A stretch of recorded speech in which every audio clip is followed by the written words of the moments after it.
Another day, another flex. Mag-workout tayo ngayon, pero ang difference lang is nasa outdoor tayo.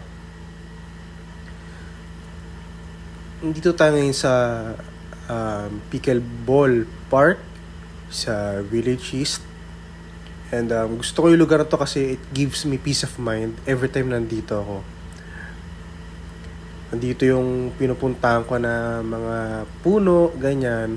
Tapos yung mga benches na hindi ko alam kung bakit for me napaka-peaceful ng place na to. Aside dun sa simbahan, tsaka dun sa mga parks sa lugar namin. Before tayo mag-start mag-workout, syempre, warm up muna tayo. As usual, arm swings, arm raises, shoulder dislocates lang, pampainit lang ng rotator cuffs. So, forward and backward, basic.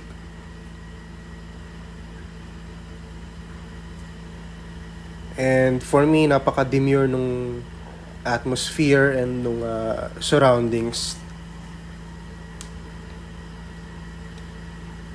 Alright, let's go. So, first workout, pull-ups.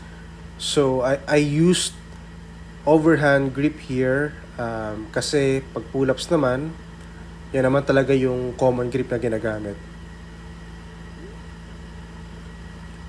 So, as you can see, chin up in the bar. Then, second workout, neutral grip. Itong kinagandaan nito is mas madali siya from the first one kasi the way you handle the bar is mas easy siya.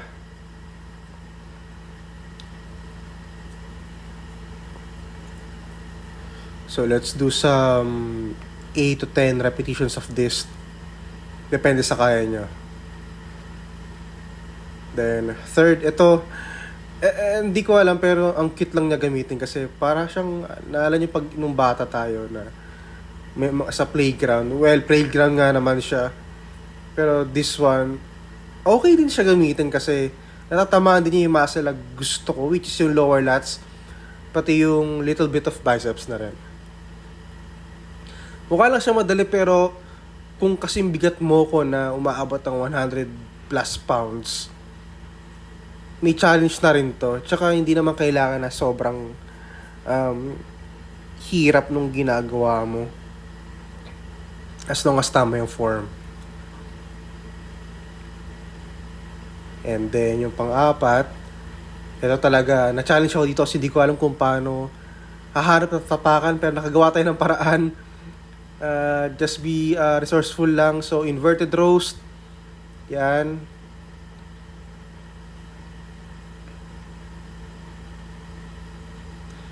Sobrang sulit. Sobrang sarap yung exercise. And then, ito lastly, for the abs, hanging leg raises. So, take note, ang difference ng knee raise sa leg raise. Pag knee raise, yung tuhod naka-bend. Kapag leg raise, straight lang siya.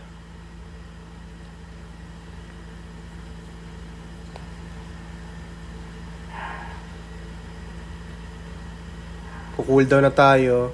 So, minsan, cool down ko, static stretching. Minsan, ito, jumping rope na lang.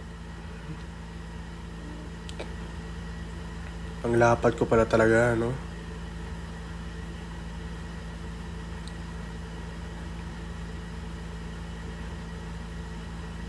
So, couple of reps lang sa jumping rope, then we're done.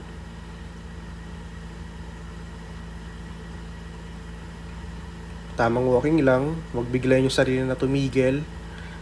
So, one kainta park, rather. So, may pickleball court kasi dyan. Yan. So, yun lang. Sana may natutunan kayo. Like, share, and subscribe sa YouTube account ko. And ganoon na rin sa TikTok.